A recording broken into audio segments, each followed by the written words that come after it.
नमस्कार मंडळी, मी Yogesh चेनवणकर, travel with Yogesh चेनवणकर प्रस्तुत गप्पाच्या पुढच्या सेगमेंटमध्ये तुमचं स्वागत करत आहोत.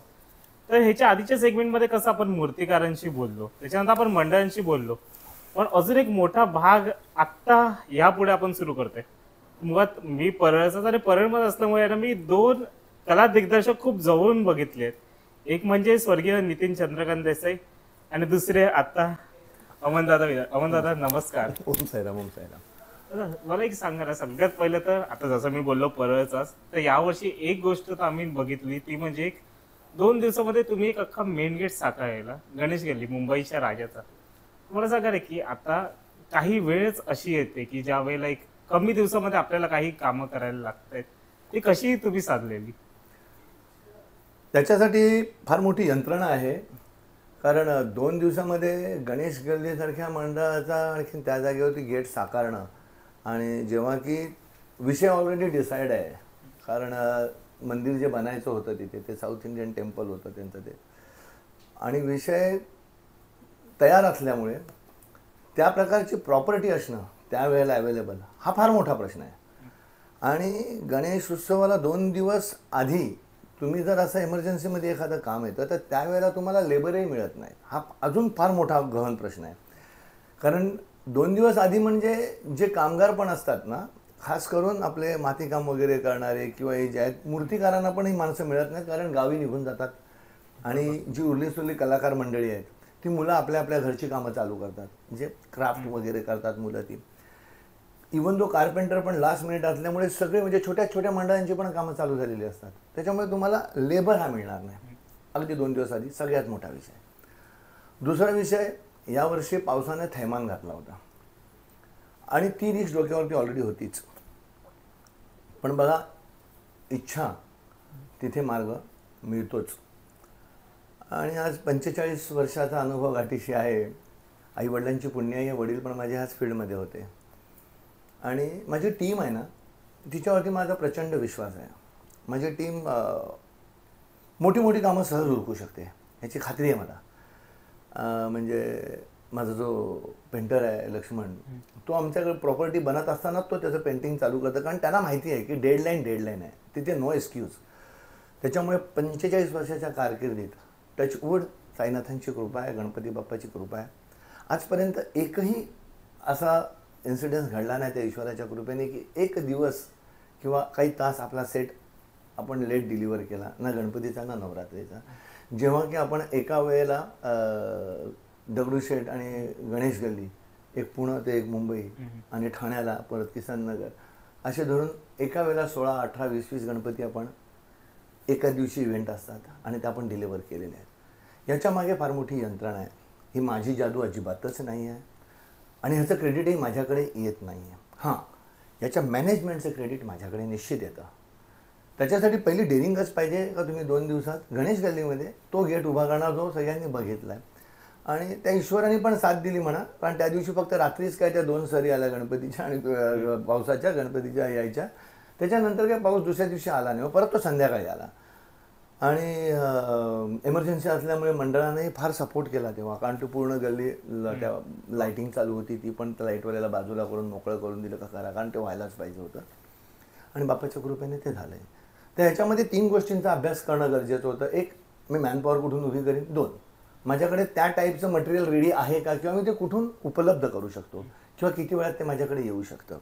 आणि 3, आणि महत्त्वाचं की वेळ, ह्या वेळेत हे कसं संपवायचं, त्याच्यासाठी तिथे कोणाला उभं राहायला लागेल आणि कसं काय आपण करू शकतो. कारण त्यावेळेला मी पण पूर्ण घरी होतो असं नाही. किसन नगरच्या गणपतीचं काम चालू होतं, शंकरवाडीच्या गणपतीचं काम चालू होतं, त्या व्यतिरिक्त परळला पण एक गेट होता त्यांचं चालू होतं. म्हणजे चालू होती कामं. शिवाय नवरात्रीची तयारी होती. मग तुम्हाला माहिती आहे की आपल्याकडे टेंभी नाकाचं पण असतं, तर त्या कामाची पण तयारी थोडीशी असते. त्यांच्याकडे बोलून ते पिलर्स वगैरे आधीच काढायला लागते, कारण गणपतीनंतर 15 दिवसच मध्ये असतात आणि 15 दिवसात तुम्ही नवीन डिझाईन करून नवीन मटेरियल बनवून तुम्ही नाही लावू शकत. तर ते सगळं नवीन लावायचं होतं, त्यामुळे बिझी होतोच. पण त्याच्यामागे तो गेट 2 दिवसामध्ये बनण्याच्या मागे जी टीम आहे त्या टीमची ताकद आहे. मला जसा मी कॉल घेतला, संजय दादांचं माझं बोलणं झालं गणेश गल्लीतनं की तुम्ही येणार का, मग मी डिझाईन पाठवलं होतं त्यांना आणि त्यांनी दुसऱ्या दिवशी मला सांगितलं की म्हणजे त्या दिवशी सांगितलं की आम्ही तुम्हाला सांगतो उद्या बोलून काय त्यांच्याशी पण बोलायला लागेल का मांडलं आहे. तर दुसऱ्या दिवशी आम्ही तुम्हाला सांगतो म्हणून. तर दुसऱ्या दिवशी सायंकाळी रात्री मला सेक्रेटरीचा फोन आला, स्वप्नील परबांचा फोन आला, तुम्ही वेलकम आहात, तुम्ही जरा प्लीज बघा आपण काय करू शकतो ते.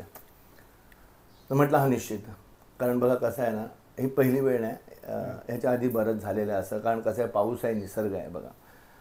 मंडळ आपल्याकडनं प्रयत्न करत असतात बेस्ट ऑफ द बेस्ट करायचं आणि सगळे करतही असतात. कधी कधी होतं असे इन्सिडेंट्स होतात, प्रत्येक गोष्टीत होतात, आमच्याकडेच होतात असं नाही.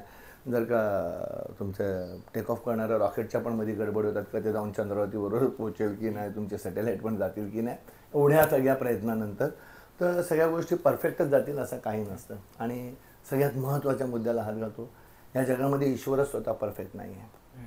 आई पण 9 महिने 9 दिवसांनी बाळाला जन्म द्यायला पाहिजे, पण ते पण परफेक्ट नाही आहे. दिवसही रोज त्याच वेळेला होत नाही, थोडा थोडा पुढे जातो किंवा थोडा थोडा मागे होतो. त्याच्यामुळे आयुष्यात कोणीही म्हणूच शकत नाही की मी परफेक्ट आहे. तर त्याच्यामुळे परफेक्ट कोणी नाही. पहिली तयारी हीच ठेवायची की आपल्याची नव्हे तेवढं काम करायचं आणि त्या ईश्वरावरती आपल्याला पूर्ण दारोमदार ठेवायचे, त्या बाप्पावरती विश्वास पाहिजे आणि तुमच्याकडे तेवढी ताकद आणि टीम पाहिजे. माझी टीम आहे, माझ्या पेंटरला माहिती आहे की किती वेळात द्यायचं आहे, माझ्या कार्पेंटरना, माझ्या मिस्त्रींना माहिती आहे एवढाच वेळ हातात आपण काय करू शकतो. डिझायनर अक्षय आमचा माझा लेख, त्याला हे माहिती आहे की गोडाऊनला काय सामान आहे, त्या सामानामध्येच डिझाईन बनवायचं आहे, कारण आपण नवीन काही काढू शकत नाही आहे. आणि त्यातनंच काय नवीन लागलं तर आमचे जयराम बाईत आहेत, तो 6 तासामध्ये माती काम करून डाय टाकून संध्याकाळी 6ला तुमच्या हातामध्ये 4-6 पीस पाठवू शकतो. मग ती भीती नव्हती का? कारण कसं आहे माहिती आहे, मूर्ती म्हणजे आता अख्खं एक मंडळ बोललं तर कसं होतं, मूर्ती एकदम लास्ट येते. सगळ्यात पहिलं तर तो मेन गेट येतो, त्याच्यानंतर तो जे सेट असतो तो येतो, त्याच्यानंतर एक मूर्ती येते. सगळ्यात पहिलं लक्षात जातं ते त्या मेन गेट. म्हणजे आता एक आपण लालबागच्या राजाचं पण उदाहरण घेतलं यावर्षीचं, एक अवाढव्य मेन गेट, त्याच्यानंतर मग आतमधली मूर्ती, तसंच गणेश गल्लीचा. आता कधी भीती नाही वाटली का तुम्हाला की 2 दिवसात बरोबर ते होईल का? 100% भीती वाटली. अक्षय तुम्हाला सांगेल की आम्ही झोपलो ना रात्रभर, बाप बेटे दोघे झोपलो ना आम्ही, कारण ती जबाबदारी घेतली होती आणि ते करायला तर पाहिजेच होतं ना, ते असं सोडू नव्हतं शकत नाही. तिथे विषय कामाचाही नव्हता, तिथे विषय पैशाचाही नव्हता, तिथे विषय कसलाच नव्हता. तिथे विषय हा होता की बाप्पा येणार आहे आणि गणेश गल्लीसारखं मंडळ आहे, प्रेस्टिजियस मंडळ आहे, मुंबईचं महत्त्वाचं ठिकाण आहे. त्याला तुम्ही म्हणाल गणेश उत्सवाचा हृदय आहे गणेश गल्ली. म्हणजे ॲक्च्युअल कसं माहिती, ज्यांनी ते काम घ्यायचं ना त्यांनी तो विचार आधी मनात घेतला पाहिजे की मी कुठे काम करतोय. ती जी जागा आहे ना तिथे कला दिग्दर्शक बनतात, तिथे कला दिग्दर्शक बनतात. तर ते मंडळ ठेवा बाजूला, त्या बाप्पाकडे बघा तुम्ही आणि त्या जागेकडे बघा, तिकडच्या श्रद्धेकडे बघा. 2 वर्षात त्यांच्याकडे शताब्दी वर्ष येऊ घातलेलं आहे. आणि एवढ्या मोठ्या मंडळाच्या स्टेजवर, एवढ्या मोठ्या प्लॅटफॉर्मवर जेव्हा आपण उभे राहतो ना, तेव्हा आपला अभ्यास परिपूर्ण असला पाहिजे. मी भले 2 दिवसासाठी तो गेटसाठी काम उचललं, पण त्याआधी मी स्वतःची तयारी बघितली, त्यांच्याकडनं वेळ घेतला. मी डिझाईन बनवताना मी माझ्याकडे काय ते बघितलं. त्याच्यानंतर कुर्ल्याला माझ्या 3ही वेंडर्सना फोन केले, तिथे लोखंडाच्या सगळ्या फ्रेम बनायला सुरुवात झाल्या. त्याचबरोबर बाईतकडे बाकी मोल्डिंगचं जे सामान माझ्याकडे नव्हतं, फॉर एक्झाम्पल वरचा जो तुम्ही बघितला तो गोपूर होता, त्या गोपूरचे पीस माझ्याकडे नव्हते. त्यातले मला वाटतं जयरामनी कमीत कमी 35-40 पीस त्यांनी कास्ट केले रातोरात आणि त्यांनी ते पाठवले. तर ते अशा प्रकारे हे सगळं मॅनेज करावं लागलं. पण माझ्याकडे पर्याय नव्हता, त्यांचा कॉल होता आणि मला ते काम करायचंच होतं. ते जसं तसं वाकडं तिकडं काही पण मला ते त्यांना करून द्यायचंच होतं. पण त्या बाप्पाची कृपा आहे, आपण प्रयत्न केला, त्यांनी यश दिलं आणि ते पूर्ण व्यवस्थित झालं. आणि हे पण मी सांगतो, मी दुसऱ्या दिवशी सकाळी 5 वाजता शिर्डीला निघून गेलो आहे. रात्री अक्षयला आम्ही डोम चढवायला सांगितलं आणि दुसऱ्या दिवशी सकाळी 5ला मी शिर्डीला होतो बाबांच्या दर्शनाला, की बाबा ते झालं म्हणून. म्हणजे एवढं प्रेशर होतं की बाबांना जाऊन थँक्यू बोलायचं होतं मला गुरुना. इथे कसं की आता मेन गेटचं आपण बोललो ना, तिथे एक जागा आतमधला सेटचं आपण बोललो ना, आतमध्ये कशी जागा असते. तर मेन गेट एकदा तो मेन हायवेवरच आहे, मग त्यामध्ये पण एक बॅरिकेड तिथे होते की बॅरिकेडच्याही बाहेर तुम्हाला जायचं नाहीये. सगळं रिस्ट्रिक्शन फार आहेत. हो आहेत पण त्यावेळेला मला वाटतं की त्या शेजारच्या सगळ्या दुकानवाल्यांनी आणि सगळ्या मंडळांनी वगैरे ती इमर्जन्सी बघून सगळ्यांनी खरंच कोऑपरेट केलं. आणखीन शेवटी म्हणतात ना की प्रयत्न आपल्या हातात आहेत, यश अपयश त्या गणरायालाच माहीत, त्या ईश्वराला माहीत, आणि ते आलं. पण या इन्सिडेंट्सवरनं मी तुम्हाला एक गोष्ट निश्चित सांगू इच्छितो, नवीन मुलांसाठी मी सांगेन तुम्हाला की बघा बाळांनो, माझं आता वय 58 पूर्ण करून मी 29 मला चाललं आहे. त्याच्या 2-4 महिन्यात मी माझ्या 60कडे निघतो आहे. 45 वर्षाचा अनुभव माझ्या गाठीला आहे, पण मी अजूनही शिष्य आहे, शिक्षक नाही. प्रत्येक येणारी वेळ तुम्हाला शिकवतच असते आणि तुम्हाला शिकायचंच असतं. ज्या दिवशी तुम्ही हे समजलात की मी गुरु झालो, त्या दिवशी तुम्ही संपलात. तुम्हाला गुरु तुमच्या शिष्यांनी मानायचं असतं, तुम्ही स्वतःला गुरु नाही मानायचं. तुम्ही शिष्य तुमच्या गुरूंचे. जन्माला आलात तेव्हा आईचे शिष्य, आणि मरेपर्यंत तुम्हाला कोण ना कोण शिकवतो. तुमच्या जन्माला येणारा मुलगा पण, अक्षय पण माझा गुरुच आहे एक प्रकारे, कारण बाप काय असतो हे मला त्याच्याकडनं शिकायला मिळतं. जेव्हा ही धारणा तुमची, जेव्हा तुम्ही जमिनीलगत राहाल ना, तेव्हा यश आपोआप तुमच्याकडे येणार. कारण जेव्हा तुम्ही जमिनीलगत राहणार ना, तर तुमच्या जिभेमध्ये आहे ना साखर येणार. तुम्ही बोलताना प्रत्येकाशी रिस्पेक्टने बोलणार. कितीही काही झालं ना, कितीही सक्सेस व्हा, पण उतू नका मातू नका नुसती म्हणणं हे सत्य आहे. उतू नका मातू नका. तुम्ही जमिनीवर राहा. सरस्वती आहे ती. जिथे सरस्वती आली तिथे लक्ष्मी स्वतःहून येते. तिला यायला वेळ नाही लागत. पण सरस्वतीची पूजा आहे. तुम्ही बघा, जे सिंगर आहेत, गायक आहेत किंवा त्या फील्डला आहेत, ती लोक आपल्या गुरूंचं नाव घेताना कान धरतात स्वतःचा. ती एक त्यांची प्रथाच आहे. त्याचं कारण गुरूंचं नाव घ्यायची त्यांना अनुमतीच नाही आहे. फक्त गुरुच म्हणतात. तो अपराध झाला, त्या अपराधासाठी ते कान धरतात. जेव्हा हा रिस्पेक्ट गुरूंसाठी निर्माण होईल ना, तेव्हा ते तुमच्या मदतीला सदैव उभे असतात. आणि हे सत्य आहे. आपली हिंदू संस्कृती हे सांगतेच सांगते, पण तुम्ही जर बघाल तर मुस्लिम धर्मापासून घेऊन प्रत्येक धर्मामध्ये सांगितलेलंच आहे की जे गुरु आहेत, तुम्ही पंजाबी घ्या किंवा कुठचेही घ्या, शीख वगैरे, सगळे गुरूंचा मान सगळीकडे श्रेष्ठच आहे. आणि तुम्ही गुरूंना तुम्ही डावलू नाही शकत. आणि तेच तुम्हाला शिकवतात की तुम्हाला जमिनीलगत राहायचं आहे. आता राहिलं कला दिग्दर्शन. कला दिग्दर्शन हा असा प्रकार आहे की रोज नवीन आहे काहीतरी. एका घरात बसून, आता ह्या सोफ्यात आपण बसलोय, हा जो रंग आहे किंवा हा जो रंग आहे, हा अजून 2 महिन्यांनी मलाच कळणार आहे. हा बदलायचा आहे. टेक्नॉलॉजी नवीन नवीन येते. तुम्ही बघता आता AI आलंय. काय करणार हे कलाकार जे डिझाईन करत होते पेन आणि स्केचने, हे काय करणार, हे कुठे जाणार? पण तसं अजिबात नाही. हरायची गरजच नाही आहे. तुम्हाला त्या टेक्नॉलॉजीत घुसायचं आहे. तुम्हाला ती आत्मसात करून त्याच्याबरोबर निघायचं, कारण तुम्ही त्याच्या पुढचं काहीतरी अजून शोधून आणणार आहात. पण अरे ते आला, आता माझ्या पेनाचं मी काय करू आणि माझ्या स्केचचं मी काय करू, असं नाही होऊ शकत. मी 83चा आहे. 83 पासून मी या फील्डला आहे. मी जेव्हा या फील्डमध्ये आलो तेव्हा मोबाईलही नव्हता. मी जेव्हा फील्डमध्ये आलो तुमच्या टॅब बीत तर खूप लांब राहिलं हो. TV पण नव्हते, ब्लॅक अँड व्हाईट आले होते. त्याच्यामुळे आम्हाला एवढी मोठी मोठी पुस्तकं घेऊन त्याच्यात रेफरन्स बघायचो. मी आता तुम्ही सुरुवातीला नितीन देसाईंचं नाव घेतलं. मी आणि नितीन देसाई आम्ही एक प्रोजेक्ट करत होतो गोवारीकरांबरोबर, बुद्धा. ND स्टुडिओमध्ये आमचं शूटिंगचं सगळं हे चाललं होतं. NDमध्ये सेट वगैरे लागत होते. मी प्रोडक्शन हाऊसतर्फे होतो, म्हणजे फॉरेन कंपनी होती, तर मी त्यांच्यातर्फे प्रोडक्शन डिझायनिंगचं सुपरवायझिंग करत होतो. आणखी नितीन देसाई हे इंडियन प्रोडक्शन डिझायनर होते गोवारीकरांकडनं. असं ते फिल्म बनत होतं. तर त्या फिल्मच्या वेळेला आमच्याकडे रेफरन्सच नव्हते हो. आम्ही शिलालेख जे असतात पुस्तकांमध्ये, ते शिलालेख बघून बघून आम्ही लोक का बुद्धांच्या वेळेला कसं असेल, त्यांचे चॅरिट म्हणजे रथ कसे असतील, त्यांच्या इंटिरियर कसं असेल, तिथे काय काय वस्तू वापरल्या, त्याचा स्टडी चालला होता. तेव्हा 6-6 महिने वर्ष स्टडी व्हायचा. आता गुगल सर्च मारला का गुगल बाबा सगळं टकाटक बोलतो आणि आयुष्य थोडंसं सोपं झालेलं आहे. पण ते जेवढं सोपं झालेलं आहे ना, ते तेवढं अजून डेंजर झालेलं आहे ते, कारण तेवढी कॉम्पिटिशन वाढली. आता कसं आहे, डिझाईन AI देत आहे, मटेरियल ऑन हायर मिळत आहे. आता फायबर आहे, त्यावेळेला फायबर नव्हतं, हे अजून महत्त्वाचं. त्यावेळेला कागद मोल्ड किंवा त्याच्या आधी तर लाकडाची कामं व्हायची डायरेक्ट. म्हणजे माझे वडील जेव्हा करत होते मोगले आझम वगैरे, त्यावेळेला लाकडावरती कार्विंग करून ही कामं व्हायची. मग कागद मोल्ड आले, मग कागद मोल्डमध्ये करता करता मग POP आली, मग POPवरती सेट लागायला लागले. आमच्याला कधीच असं नव्हतं की हे सगळे मोठे मोठे सेट लावताना आम्ही लोक कपडा ठोकायचो 3-1.5 लाकडांवरती, आणि त्या कपड्यावरती पेपर चिटकून पेंट व्हायचा.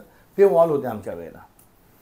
इवन तो प्रत्येक स्टुडिओमध्ये असं होतं की प्रत्येक स्टुडिओमध्ये तुम्हाला वॉल असायचे 10-1, 10-2, 10-2.5, 10-3, 10-4, 10-6 ह्या साईजचे सगळे वॉल रेडी असायचे.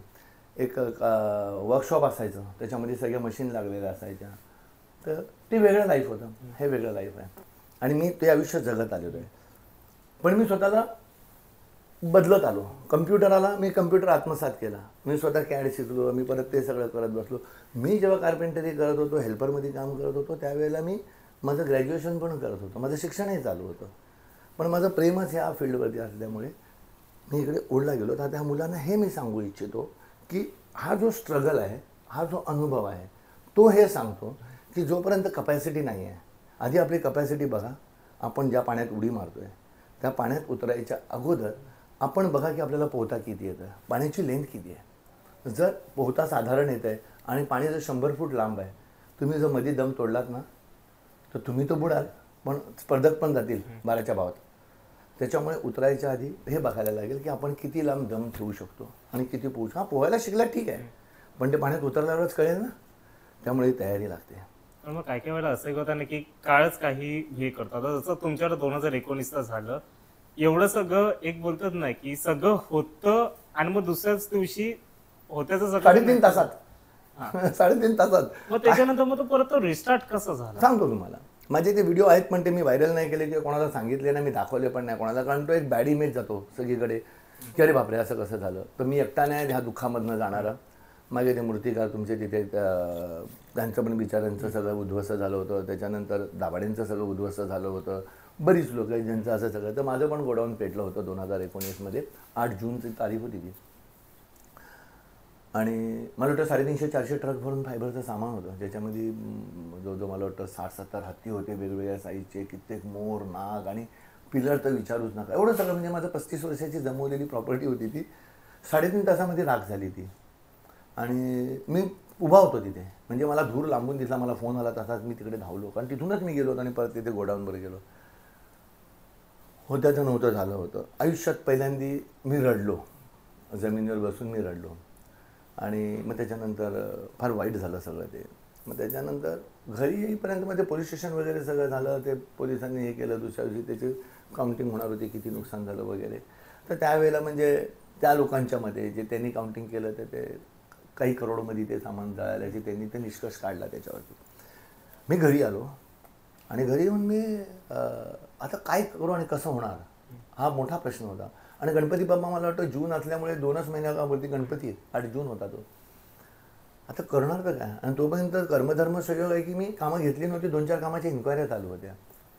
माटुंग्याचं एक मंडळ आहे, तर त्या मंडळाचं बजेट चाललं होतं 13 लाख 14 लाख 13 लाख 14 लाख असं.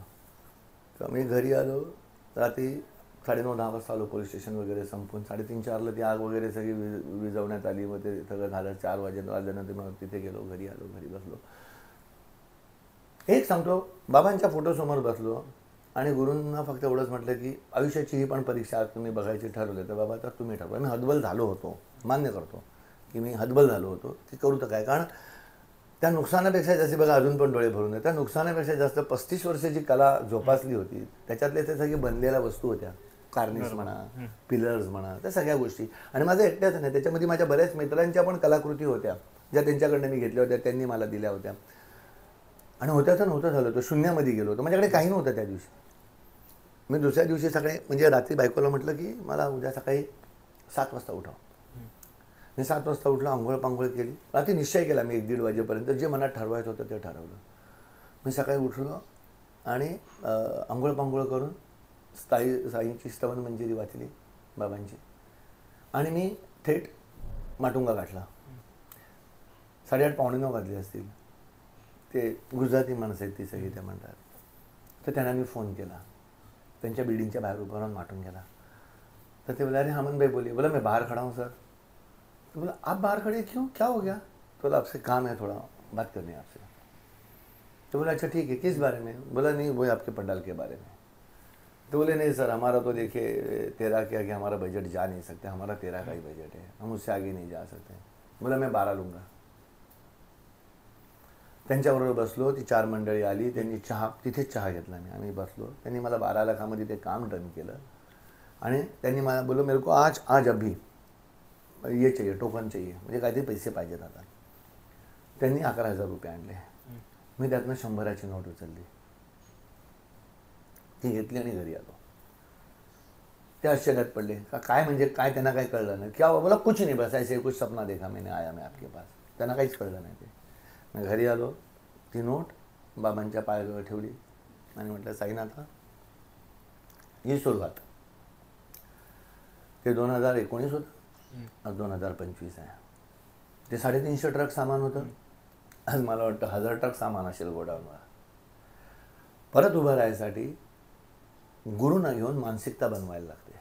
पण आता कसं झालं, आता 19च मी बोललो, परत उभं राहण्यामध्ये परत ते 2 वर्ष कोविडमध्ये पण गेले. त्याच्यातून मी मरता मरता वाचलो. माझे बंधू गेले मोठे, ज्यांनी जी माझी ताकद होती, माझी पॉवर होती, म्हणजे सेटवरती तो उभा आहे तर किती मोठा सेट असो तो खेचूनच नेणार, ती ताकद होती माझी. आणि ते गेले. मला पण शॉक ट्रीटमेंट केली डॉक्टरने. मी तुमच्या इथे होतो अंधेरीला त्या हॉस्पिटलला, तर जोशींच्या. मी पण मरता मरता वाचलो. म्हणजे श्वास थांबला होता, त्यांनी मला शॉक दिले, मी परत जिवंत झालो. मला ते हातात लावून आलो होतो. 2 मिनिटात पूर्ण जग गेलो समोरून. परत एकदा शून्यात गेलो, पण परत उभं राहिलो. पण हे असं आहे, जशी समुद्राची भरती होते, तुम्हाला दिसतं की कोणतरी मोठा झाल्या पण तसं काही नसतं. जो ज्या लेवलला आहे ना, त्याचे त्या लेवलचे प्रॉब्लेम आहेत प्रत्येकाचे. पण मी शून्यातनं 2-3 वर आल्यामुळे आता काय झालं माहिती, बाबांनी म्हणा ना की त्याला कठीण, आपल्याला स्ट्रॉंगच बनवून टाकलं. आता त्या गोष्टींचा तेवढा फरक नाही पडत. आणि मी मुलांना सांगेन, नवीन मुलांना, की अजिबात तुटायचं नाही. काही झालं तरी तुटायचं नाही. मात्र हे लक्षात घ्या की काही करायच्या आधी मला तुमच्या माध्यमातून सांगायला आवडेल, आणि प्लीज प्लीज प्लीज सगळ्यांना मला विनंती आहे, जी नवीन मुलं जी कला दिग्दर्शक शाळेतनं कॉलेजमधून येत आहेत, शिकून काही कामं करत आहेत, कला दिग्दर्शनाकडे वळत आहेत, त्यांना मला सांगायचं आहे की बाळांनो, पुस्तकी ज्ञान हे पुस्तकी ज्ञान आहे. प्रॅक्टिकली ज्ञान हे तुम्हाला साईडवर मिळणार. प्रॅक्टिकली ज्ञान घ्यायला पाहिजे. मंडळाकडे तुम्ही जेव्हा काम घेता, गणपतीची किंवा नवरात्रीची, त्यावेळेला हे बघा, तुम्हाला एक एक्झाम्पल देतो. तुम्ही 10 रुपयाचं काम फायनल झालं, तुम्ही 10 रुपयात ते काम घेणार आहे, तर त्याचं जे व्हॅल्युएशन आहे ते मंडळाची 30, 40, 50, 100, 200 माणसं मिळून ते व्हॅल्युएशन करतात. तर त्यामुळे ते कट असतं, कारण ते सगळे अभ्यास करतात. हे लक्षात घ्या, तळागाळातली माणसं त्या मंडळात बसलेली आहेत. त्याच्यामध्ये कोणी रिक्षा चालवणारा पण आहे, तर एखादा त्याच्यामध्ये अंबानीच्या लेवलचा पण आहे, कारण ते सार्वजनिक मंडळ आहे. तिथे मोठी मोठी लोक आहेत, डॉक्टर पण आहेत, वकील पण आहेत त्या मंडळांमध्ये ना, रिक्षा ड्रायव्हर पण आहेत आणि भाजीवाले पण आहेत, सगळे आहेत मंडळ म्हटल्यावरती. त्याच्यामुळे प्रत्येकाचा जो दृष्टिकोन आहे तो फार वेगळा आहे. भाजीवाल्याला वाटतं की जो भाजीवाला आहे त्या मंडळामध्ये, त्याला वाटतं की 3 लाखाचं बजेट दिलं म्हणजे फार मोठं दिलं बजेट. पण तोच जर का मोठा एखादा करोडपती आहे, तर त्याला वाटतं 3 लाख रुपये मी देणे काय, चल दे दिया. तर हा इम्पॅक्ट तुमच्यावरती येतोय. पण ते कितीही झालं तरी ती जी फ्रेम बनलेली आहे ना बजेटची, ती त्या कामासाठी परफेक्ट आहे. इवन दो 5 रुपयामध्ये 50 रुपयाचे एक्सपेक्टेशन ठेवायचे अधिकार मंडळाकडे निश्चित आहेत. कारण प्रत्येकाला वाटतं की माझ्या मंडळाचं काम मस्त झालं पाहिजे, आणि ते त्यांच्या परीने जास्तीत जास्त बजेट बनवतात, त्यांच्या परीने. म्हणजे त्यांचं आता किती डोनेशन जमा झाले, काय झाले, किती खर्च करू शकतात, त्यांनी ते त्यांचं डोनेशनच्या हिशोबाने त्यांची फ्रेम बनवतात. आता एक गोष्ट तुम्ही लक्षात घ्या, ती फ्रेम बनली 10 रुपयाची, का 10 रुपयामध्ये हा वर्षीचा गणेशोत्सव आपल्याला करायचा आहे. अशा परिस्थितीमध्ये त्यांना माहिती आहे, त्या मंडळाला, की हा खर्चच 10 रुपयाचा आहे. ओके, आता हा 10 रुपयाचा खर्च आहे, तर ह्या डेकोरेटरला हा अभ्यास करता आला पाहिजे का मंडळ पहिल्या दिवशी तर 10 रुपये देणार नाही, पण टोटल खर्च 10 रुपये. मग वरचे 9 रुपये, कारण मंडळ पहिल्या दिवशी 3 रुपये किंवा 2 रुपये देणार आहे, की जास्त असं 5 रुपये देणार आहे, पण वरचे 5 आपल्या खिच्यात असले पाहिजे. हा पहिला विषय. दुसरा विषय, 5 रुपये जर खिच्यात नसतील तर त्याच्याऐवजी तेवढं सामान तुमच्याकडे आहे का, ते आणण्यासाठी ट्रान्सपोर्टचा पैसा तुमच्याकडे आहे का, ते सगळं तुम्ही संपू शकता का, तेवढी मॅनपॉवर आहे का, मिळतील का, ह्या सगळ्या अरेंजमेंट केल्याशिवाय ह्याच्यात उडी नाही मारायची. कारण तुम्ही ते काम घेतल्यानंतर जेव्हा पहिल्या दिवशी तुम्ही त्या मंडळाचं काम करायला स्टेजवर उभे राहताना, त्याच दिवशी तुम्ही कर्जबाजारी होता. त्या दिवसापासून तुम्ही कर्जबाजारी, फळी आली, फळीवाल्याचे पैसे बाकी आहेत, गाडीला डिझेल लागतं, गाडी पेमेंट घेतल्याशिवाय गाडीच येणार नाही, पेमेंट द्यायचं ते खिळे पाहिजेत. लेबर येते, लेबरला भले पेमेंट नंतर द्या, पण त्यांना कन्व्हिन्स, नाश्ता, जेवण, चहा हे तुम्हाला त्या क्षणीच द्यायचं आहे. ह्या प्राथमिक गोष्टी आणता आणता 10 रुपयातले 7 रुपये संपलेले असतात साहेब. म्हणजे जर 7 रुपये लावायची तुमची ताकद नसेल तर तुम्ही अडकणार आहे. पण काय काय वेळेला तर असं पण होतंय की ज्यांच्याकडे पैशाचीच काही कमी नाहीये, असे माणसं बघितले की त्या लोकांनी ही काही जग सोडूनच गेले. ते तुम्ही कोणाबद्दल बोलताय ते कळतं मला, पण त्या मी नाव न घेता हे बोलेन. बघा काय माहिती आहे, कधी कधी डिप्रेशन हा एक विषय ह्या फील्डमध्ये फार जास्त आहे. कारण कला दिग्दर्शन हे फार टेन्शनचं काम आहे. प्रचंड दबाव असतो, मानसिक दबाव प्रचंड असतो. बघा, जेव्हा गणेश गल्लीसारख्या मंडळाचं तुम्ही काम करता तेव्हा 300 लोकांची एक्सपेक्टेशन असतात तुमच्याकडनं, आणि तुम्ही तो प्रयत्न करत असता बेस्ट ऑफ द बेस्ट देण्याचा. कधी आयुष्यात विचार करेल ना पुढचा कलाकार की माझं काम खराब व्हावं ना. तो तर आपला बेस्ट ऑफ द बेस्ट करायचा प्रयत्न करत असतो, पण तो त्याला होईलच बेस्ट असं सांगता येत नाही. करोडो रुपये खर्च करून जोकरसारखं चित्रपट पण बनतं आणि ते आपटलं जातं, होतं ना. तर ते एवढा पैसा लावून बनवतात, पिक्चर चालेलच गरजेचं नाही ना. तर असा विषय आहे. तुम्ही ज्या आत्महत्येबद्दल बोललायत, तर तिकडे ओढली जाणारी बरीच लोक आहेत. ती व्यक्ती नामची नसल्यामुळे सगळ्यांच्या फ्रेममध्ये आली, पण अशा अजून बऱ्याच झालेल्या आहेत आत्महत्या, आणि तिथे प्रवृत्त पण होतात लोक. आता तुम्हाला सांगतो, बजेट ठरवलं 10 रुपये, काम घेतलं मी, काही कारणास्तव पाऊस आला, काहीतरी झालं, मटेरियल नाही आलं, बजेट कमी पडलं, मी जास्त विचार केला, कमी झालं, लोकांना नाही आवडलं, ते बडबडले, अपमान झाला, अशा बऱ्याच गोष्टी आहेत. त्याच्यामुळे मी डिप्रेशनमध्ये जाऊ शकतो. आता तुम्हाला एक गोष्ट सांगतो, मी फार मेहनत केली, एक काम घेतलं, फार मेहनत केली, काही कारणास्तव पाऊस आला आणि शेवटी मी पेंट केला, वाहून गेला, पेंट केला, वाहून गेला, पेंट केला, वाहून गेला, 3 वेळा पेंट वाहून गेला, माझं बजेट पण संपलं, माझ्याकडे लावायला पण पैसे नाही, काम माझं होता राहून गेलं, काय झालं. मंडळामध्ये 100 माणसं तर समजदार नाहीत, त्यांना तो पूर्ण पाहिजे होतं, तुमच्याची निवड नव्हतं, तुम्ही नाही घ्यायला पाहिजे होतं. तर काही तर असतातच, काही बोलतातही. अशा परिस्थितीमध्ये गणेशोत्सव हा आनंद उत्सव आहे, मात्र ते येणारे 10 दिवस त्या व्यक्तीसाठी सजा असते, त्याला झोप लागत नाही, त्याचं मन त्याला खात राहतं, तो डिप्रेशनमध्ये जातो, कारण त्याला सगळ्यांचे पैसे द्यायचे आहेत. उर्वरित पैसे मंडळ देईल की नाही मला माहीत नाही, काम लोकांना आवडलेलं नाही, सगळीकडनं माझ्यावरती बोटं उचलली जात आहेत, माझी चूक झाली काय, मी तर मेहनत केली, खूप मेहनत केली, सगळे एफर्ट्स लावले, पण नाही होऊ शकलं. तर आधी थोडा विचार करूनच घ्यायला पाहिजे होता, पण कधी कधी असं होतं करून पण नाही होतं, असं काही नाही, माणूस आहे, चुकतो माणूस आणि नाही होत. पण याचा अर्थ असा नाही आहे की तुम्ही तुटून जायचं आहे, पण ही हिंमत सगळ्यांकडेच असेल अशी गरजेची नाही आहे.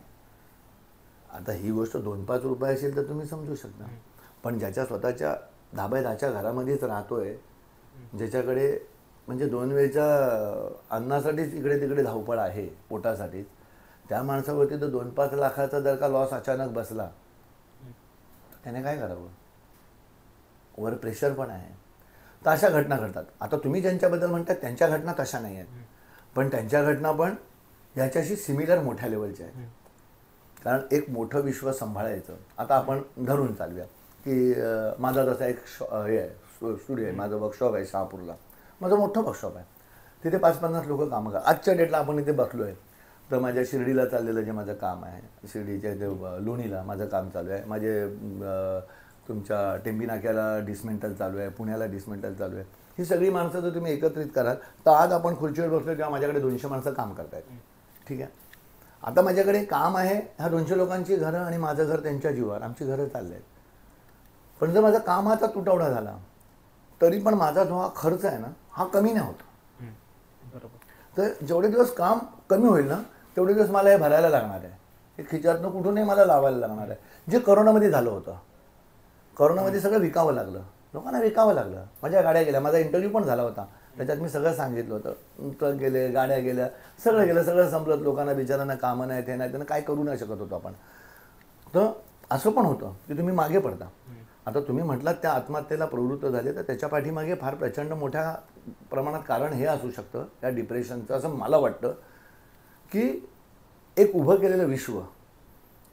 बघा कसं आहे, तुम्ही एका चढणावरती चढता, चढणारा सूर्य एक लेवलनंतर तो फेकलेला चेंडू एक लेवलनंतर तो खाली येणार, कारण यायचं आहे, निसर्ग आहे. जो जन्माला आला आहे त्याला जायचंच आहे, जो कितीही मोठं होऊन दे, कितीही मोठा होऊन दे. सचिन तेंडुलकर तुम्ही बना, पण उद्या त्यांचे पण रेकॉर्ड ब्रेक करायसाठी कोण ना कोणतरी येणार आहे. तर ती एक खंत असते की ते स्थान टिकवून ठेवणं ते पण फार कठीण आहे. त्याच्यानंतर त्या स्थानावरती बसून जो व्याप आपण उभा केला आहे तो व्याप हँडल करणं ते पण डिफिकल्ट आहे. त्याच्यानंतर तुमच्या विरोधामध्ये तुमच्या सक्सेसवरती बोलायला नाही पाहिजे, पण जळणाऱ्यांची पण संख्या कमी नसते, आणि त्यामुळे तेही तुम्हाला अजून त्याकडे अजून लोटतात. आता त्या ह्याच्यात तुम्ही किती प्रतिस्पर्धी बनवलेत, किती लोकांबरोबर तुमचे चांगले वाईट संबंध झाले, हाही विषय येतो. आणि हा सगळ्याला जर तुम्ही सांभाळू नाही शकलात तर कुठेतरी तुम्ही तुटाल. शेवटी माणूस आहे, तुम्ही हे बघितलं असेल की जी लोक प्रवचन देतात त्यातल्या पण काही लोकांनी आत्महत्या केलेल्या आहेत की बाबा कसं तुम्ही मनाला स्वास्थ्य तुम्ही ठेवू शकता, तुम्ही स्ट्रॉंग कसे होऊ शकता, आत्महत्या चुकीची आहे, तुम्ही त्याला प्रवृत्त होऊ नका. ह्या गोष्टींना नकार देणारे स्वतः आत्महत्या करताना पण बघितलेले आहे. पण मानवी देह आहे, एक लिमिटेशन नंतर तो कुठेही कोलॅप्स होऊ शकतो. आणि हे तर काय म्हणतात तुम्हाला, डॉक्टरांचा तो विषय माझा नाही आहे तो, कारण ते मानसिकतेवरती आहे प्रत्येकाच्या.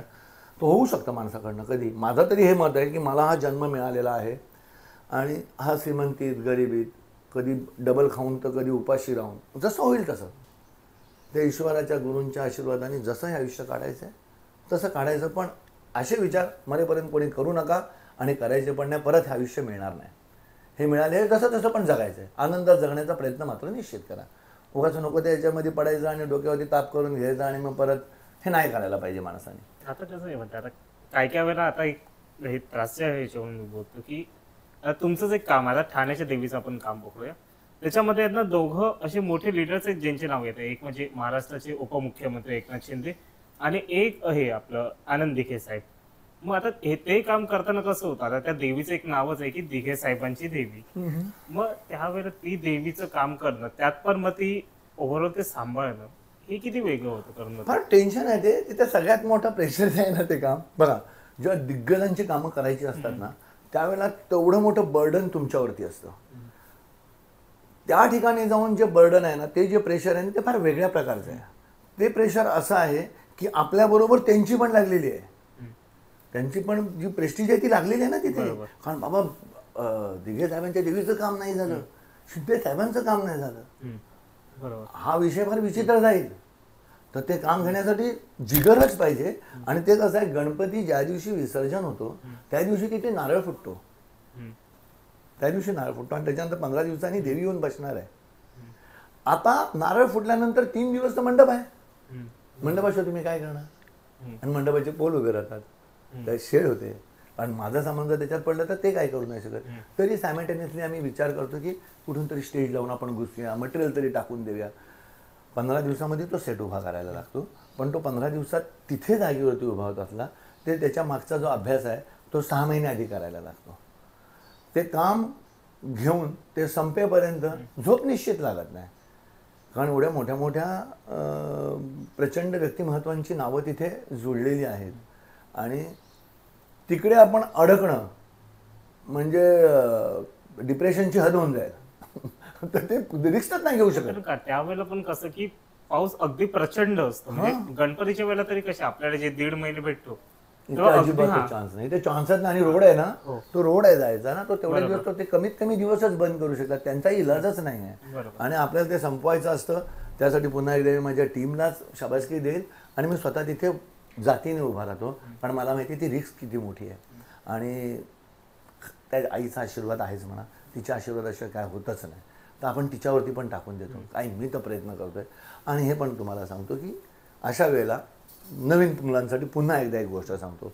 तुम्ही एक डिझाईन बनवलेत, कधीही बॅकअप प्लॅन ठेवत जावा.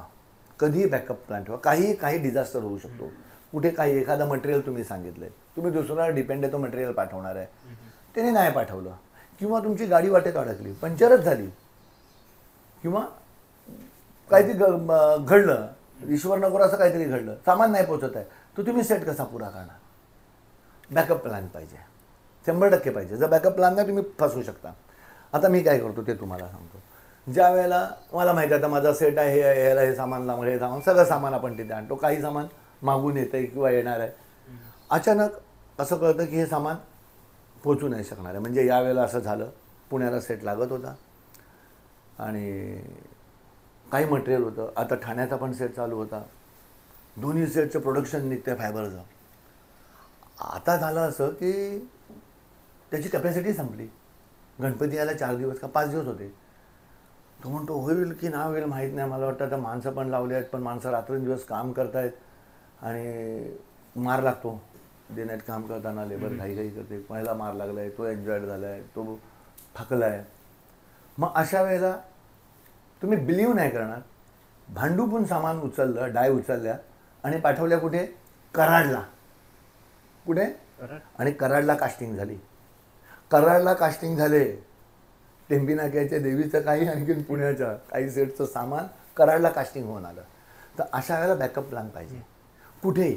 म्हणजे माझ्या कास्टिंगची कामं जी चालतात, मी काम एवढ्या छातीठोकपणे सांगू शकतो, माझे 5ही कारखाने एकदम बंद नाही होणार, कारण ते माझे नाहीच आहेत. कारखाने त्यांचे आहेत, पण त्यांच्याशी रिलेशन असे आहेत की माझा शब्द गेला का ते कधीही नाही बोलणार नाहीत. शहापूरला आहे तुमच्या अंथरीचा आहे, तिथे गेलं तिथून येणार. तुमचा इथे बाईत आहे, बाईतकडनं तर सगळे डायनिक सगळं बाईत 1101% देणार. गणेश कल्याणकर आहेत, त्यांना सांगितलं मी अडकलो आहे म्हटलं, तो माणूस कधी आयुष्यात मागे नाही हटणार.